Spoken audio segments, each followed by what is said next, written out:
మీకు నేను ఒక గొప్ప వ్యక్తి, ఆ త్రేతాయుగం నుంచి ద్వాపరయుగం వరకు ఉన్న జాంబవంతుడు అనే ఒక మహాయోగి గురించి చెప్పదలుచుకున్నాను. దయచేసి విని ఆ సబ్జెక్ట్ విన్న తర్వాత నా ఛానల్కు సబ్స్క్రైబ్ చేయమని కోరుకుంటున్నాను. శ్రీకృష్ణుని భార్య సత్యభామ వాళ్ళ తండ్రి సాత్రాజిత్తు మహారాజు దగ్గర శమంతకం అని ఒక హారం ఉంటుంది. ఆ హారం నిత్యము ఉదయం సూర్యుని యొక్క కిరణాల ప్రభావంతో ఎన్నో మనుముల బంగారు వజ్రాలు కురిపిస్తుంటుంది. ఆ వజ్రాల హారం సమర్థకమని సత్రాజిత్తు మహారాజుగా ఉండడం వల్ల ఏం ఉపయోగం లేదన్న శ్రీకృష్ణుడు ఒకసారి వెళ్ళి సత్రాజిత్తు మహారాజును అడుగుతాడు, మామయ్య నాకు ఆ హారాన్ని ఇస్తే నేను నా రాజ్యంలో ఉండే ప్రజలు, నీ రాజ్యంలో ఉండే ప్రజలు, దేశంలో ఉండే అందరు ప్రజలకు సహకరిస్తాను కదా, నాకు ఆ హారం ఇవ్వమని అడుగుతాడు. సత్రాజిత్తు మహారాజు నిరాకరిస్తాడు.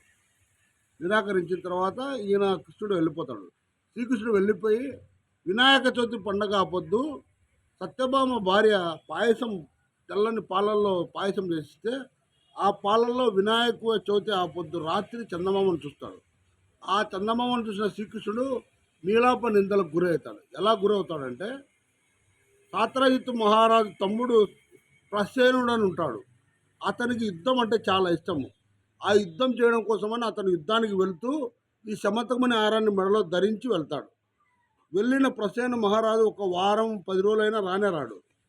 రాకుండంతో అప్పుడు సాత్రాజిత్తు మహారాజు ఏం చేస్తాడంటే, ఈ శమంతకమని హారాన్ని తీసుకుపోయిన నా తమ్ముడు ప్రసేనుడిని శ్రీకృష్ణుడే చంపేసి ఆ హారాన్ని అపహరించాడని నీలాప నిందలు పడి వాసుదేవ శ్రీకృష్ణుడు ఆయన ద్వారకా నగరము, మధురా నగరం అన్ని చోట్ల ప్రచారం చేస్తాడు.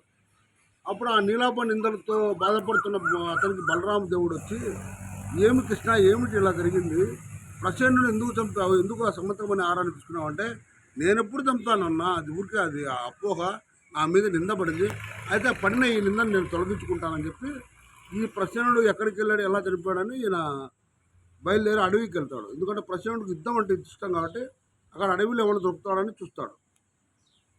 ఈ ప్రచండు సింహం అనే దాన్ని వేటాడుతూ సింహం చేతిలో ఓడిపోయి సింహం చేత మరణించబడతాడు. మరణించి ఆ కళేబరం అంతా తినేసి ఆ రక్తాన్ని అంతా మూతికి పూసుకొని అది ఒక గుహ వైపు ప్రయాణం చేస్తూ ఉంటుంది. ఆ గుహలో అతి శక్తివంతుడు, అతి బలవంతుడు, అతి పురాతనమైన జాంబవంతుడు ఉంటాడు.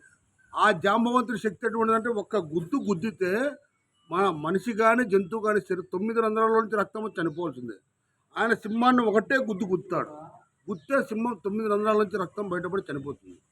చనిపోతే జాంబవంతుడు ఈ రక్తం పుచ్చుకొని వచ్చింది, ఎవరిది రక్తం అనుకుంటూ చూసుకుంటూ వస్తాడు. అప్పుడు అక్కడ సింహం ప్రసేనుని చంపేసి అతన్ని భుజించుంటుంది. ప్రసేనుని చూసి ఆ ప్రసేనుని మెడలో ఉన్న శమంతకమని తీసుకొని అతను ఇంటికి వెళ్ళిపోయి వాళ్ళ కూతురైన జాంబవతికి ఇస్తాడు.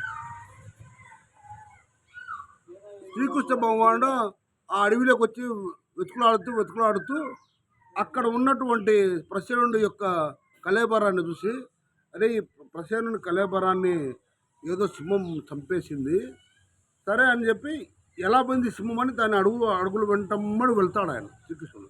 వెళ్ళినప్పుడు అది గుహ దగ్గర ఆ అడుగులు ఆగుతాయి, సింహం అడుగులు. ఎవరున్నారబ్బా అని గుహలో చూస్తే జాంబవంతుడు ఉంటాడు. ఆ జాంబవంతుడు అత్యంత బలమైన వాడు, శక్తివంతుడు. అప్పుడు జాంబవంతుడు శ్రీకృష్ణుడు అడుగుతాడు, జాంబవంత, ప్రసేనుడు అనే అతను మా చిన్నమామయ్యను ఎవరో చంపారు, చంపినటువంటి వ్యక్తి అతని మెల్ల ఉన్న శమంతకమని హారాన్ని తీసుకొని అపహరించాడు, ఎవరు చంపుంటారు, ఏమి కథ అని అడుగుతారు. అప్పుడు జాంబవంతుడు చెప్తాడంటే, ప్రసేన మహారాజుని మేము ఎవరో చంపలేదు, సింహం అతన్ని సంహరించింది, చనిపోయిన అతని కళేబరం మీద ఉన్న శమంతకమని హారాన్ని నేనే తీసుకొచ్చాను, ఇప్పుడు ఆ హారాన్ని నువ్వు తీసుకోవాలంటే నాతో ముష్టి యుద్ధం చేసి నువ్వు నన్ను గెలిస్తే ఆ హారాన్ని తీసుకొచ్చని శ్రీకృష్ణుడికి పందెం పెట్టాడు. అప్పుడు శ్రీకృష్ణుడు సరే అంటాడు. అని వాళ్ళిద్దరి మధ్య ముష్టి యుద్ధం జరుగుతుంది. జాంబవంతుడి శక్తి ఎటువంటిదో నీకు ఆల్రెడీ చెప్పాను. ఒక గుత్తానే అతని శ్రీకృష్ణుడు ఒక బండ మీద కూర్చుంటాడు. బండ నుంచి పక్కకు వస్తే ఆ బండ మొత్తము మట్టే బూడిదే పడిపోతుంది. మళ్ళీ రెండో బండ మీదకి ఎక్కుతాడు. ఆ రెండో బండను కొడితే ఆ రెండో బండ కూడా మట్టే బూడిదే పడిపోతుంది. ఇలా కొడుతూ ఉంటే శ్రీకృష్ణుడు అతను చుట్టాడు జాంబవంతుడిని.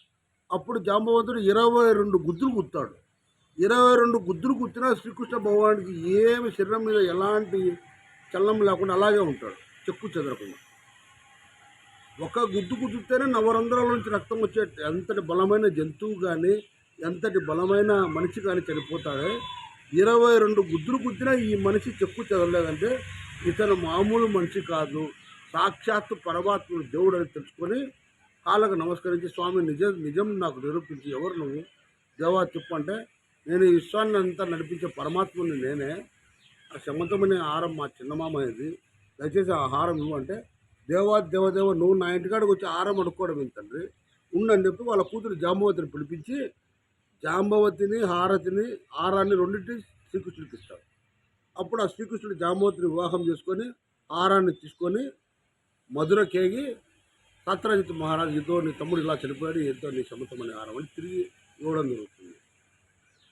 సంతసించిన సత్రాజిత్ మహారాజు ఆ శమంతమనే హారాన్ని తిరిగి సత్యభామకి ఇచ్చి, నీవే తీసుకో అని అల్లుడిని పంపించేస్తాడు. జరిగిన ఈ కథ క్షుణ్ణంగా విన్నారు కదా, దయచేసి నా ఈ ఛానల్ సబ్స్క్రైబ్ చేస్తానని కోరుకుంటున్నాను.